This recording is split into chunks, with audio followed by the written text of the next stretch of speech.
પાટણની lord Krishna school of સાયન્સનું પટાંગણ ગણેશમય બન્યું. પાટણની lord Krishna school of science અને ક્રિષ્ના ઇન્ટરનેશનલ પબ્લિક સ્કૂલના સંયુક્ત ઉપક્રમે ત્રિદિવસીય 14મા ગણેશોત્સવની દબદબાભેર ઉજવણી કરવામાં આવી હતી.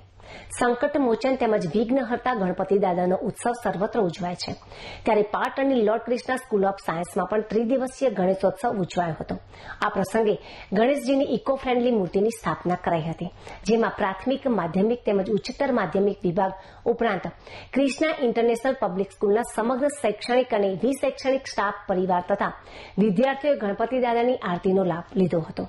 આ ત્રિદિવસીય કાર્યક્રમમાં અન્નકૂટ, મહાપ્રસાદ તેમજ વિવિધ પ્રસાદ સ્ટાફ મિત્રો તથા વિદ્યાર્થીઓ દ્વારા ધરાયા હતા. સાંજે શાળામાં જ ઇકો ફ્રેન્ડલી ગણપતિ દાદાના મૂર્તિનું વિસર્જન કરાયું હતું. આ પ્રસંગે શાળાના મેનેજિંગ ટ્રસ્ટી શ્રી અમિતભાઈ પટેલ તેમજ શાળાના પ્રમુખ દીનાબહેન પટેલે શાળાના માધ્યમિક વિભાગના આચાર્ય કિશોરભાઈ રામી તેમજ પ્રાથમિક વિભાગના આચાર્ય પ્રિયંકાબહેન દેસાઈ, KIPSના વાઇસ પ્રિન્સિપાલ મૃગેશભાઈ પરીખ તેમજ બંને શાળાઓનો સમગ્ર સ્ટાફ પરિવાર ઉપસ્થિત રહ્યા હતા. સંગીતની જવાબદારી અંકિતાભાઈ અને દીક્ષિતભાઈ તેમજ ડાન્સની જવાબદારી હર્ષભાઈ, આદર્શભાઈ અને નેહાબેનને નિભાવી હતી.